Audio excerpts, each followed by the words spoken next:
Hi, ich sitze hier mit Marina von Marina and the Diamonds und yeah, welcome. Hello. How are you? I'm good, thank you. Yeah. Before this interview, I was trying to do some little introduction to our visitors, and I was thinking, I wasn't sure how to announce you, if I meet Marina or Marina and the Diamonds. You know, because actually I'm usually a single person. Yeah, I say Marina and the Diamonds even though it's grammatically incorrect, but it's easier to say, hi, I'm Marina from Marina and the Diamonds, because then it seems like it's a band and it's, I'm a solo artist. So. Oh, okay. Okay, that makes sense. I guess the last year was very exciting for you.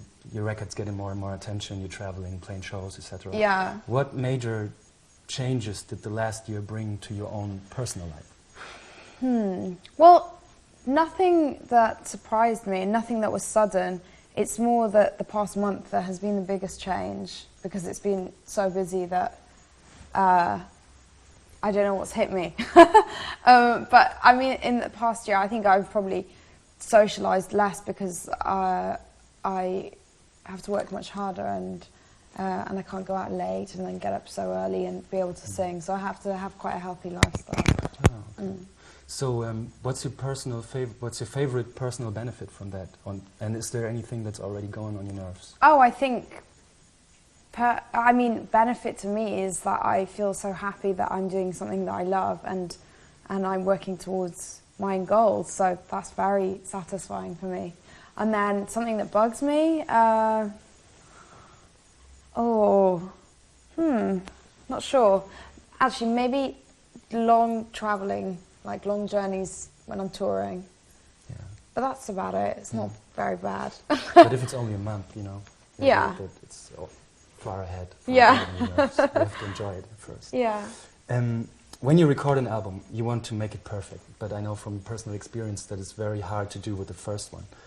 But how happy are you with the Family Jewels album?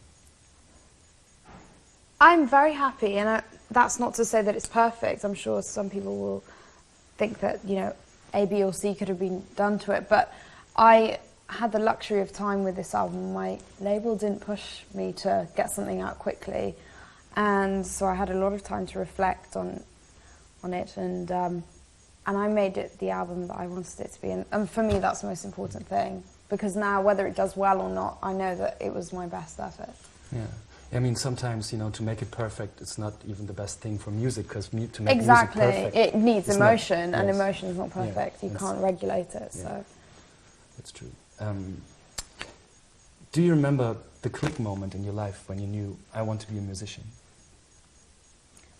No, but I remember it was around the time when I was 15 that I kind of admitted to myself, because I think I knew from like 9 when I was standing in front of the fireplace and no one was in the house and I was singing, like, I think it might have been an Oasis song, and I really enjoyed the feeling that singing gave me, and I knew then, and then I think I articulated to myself in my own head that I wanted to do this with my life, and it wasn't until I was 18 that I actually said to anybody. Oh, okay. You're half Welsh and half Greek. Did your parents raise you bilingual? Yes. So you know how to speak? I'm not very good at Greek, but I speak fairly well and I understand everything. Okay, nice. Yeah. Do you remember? Did your dad sing to you Greek songs when you were a kid? He played a lot of Greek music, and a lot of kind of traditional Greek folk. So I think that's filtered through definitely to my own music. But do you remember one? Can you sing one? No, I'm not singing one now. Nice try. What about you know, what is the dominant side when you're thinking about the Greek and the Welsh thing? Can you remember any situations where the one or the other comes out? I think characteristically I'm very Greek. I'm quite stubborn and passionate and very expressive, and those are all Greek traits. I think lifestyle-wise I'm much more with the Welsh side, because I grew up in a small village in the countryside in Wales, and I always kind of lust after that. That's how have your cup of tea. Yeah, have a cup of tea. Yeah. So what about your family in general? Do they support you, or do they say, go get a real job? No, they really support me, really, really supportive. Yeah. Exactly. Wait. You said that your first... I saw an interview on the internet where you said your first diamond will probably be your wedding ring. So what's the status on that?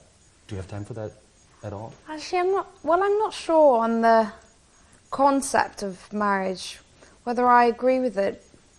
So I'm not sure that I actually will get married, and if I don't, then I'll still ask for a ring, which is symbolic, of course. Doesn't really matter to me, though. I could just buy my own if I don't get one off someone else. Yeah. Obviously, you're gonna travel a lot. And what does real comfort mean to you, and what is needless luxury? Let's say if you look at a hotel room like this. Yeah. Well, comfort for me is actually just being home alone and watching TV or relaxing and not feeling nervous or uptight or stressed. And then, what did you say about luxury? What's luxury to me?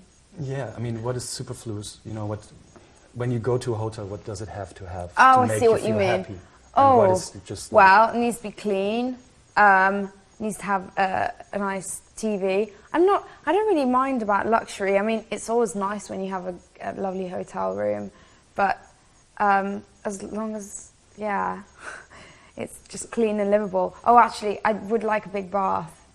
Or a good shower, if I was able to choose. Yeah, that's very important. Yes. I like that too. What's your take on fashion? How much time and money do you spend on shopping?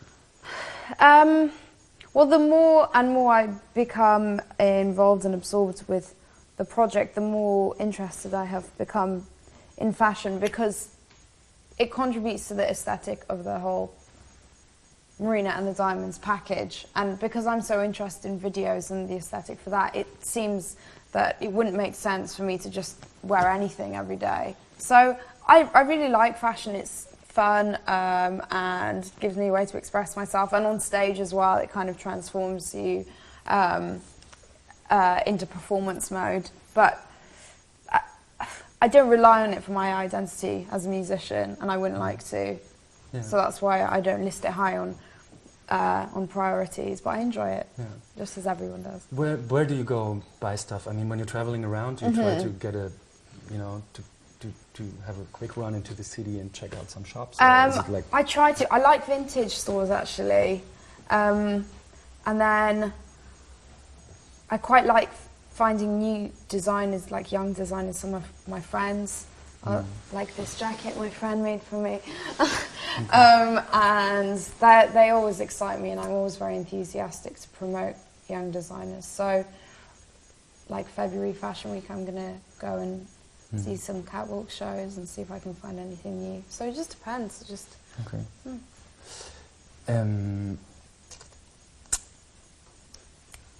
Do you see a connection between music and fashion? Like, is there any style of music that influenced your style of dress?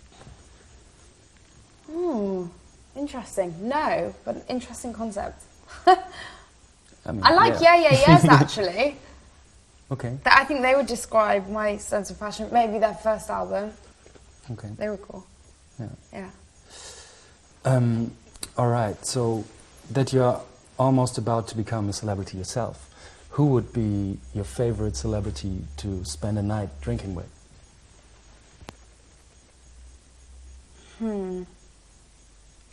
Oh, tough one. I can't even name one person. I'm sure there are people. Of course there are. Probably a musician. I don't know, probably someone like Emily Haynes from Metric, who isn't, I wouldn't say she's a celebrity, but she's a musician who I'm interested in. Brody Dahl from the Distillers. I think celebrity is a weird term, because I always associate celebrity with kind of reality TV people, or people who are famous for being famous, whereas someone who's a famous person has done something to warrant that attention. But yeah, Brody Dahl from the Distillers, I'll say. Okay, yeah, that makes sense. Yeah. So my last question would be, what do you think about casting shows on TV? The whole, like, the concept and the, like... What, like X Factor and Pop Idol? Yeah. Well, I mean, that's how I started in London. Not that it got me anywhere, but like going to, it didn't exist back in the day, but going to lots of, you know, auditions for jobs. So I'm not against it. I think in the UK, people kind of had a bit of rebellion in the Christmas charts because X Factor kept winning every year and getting the #1.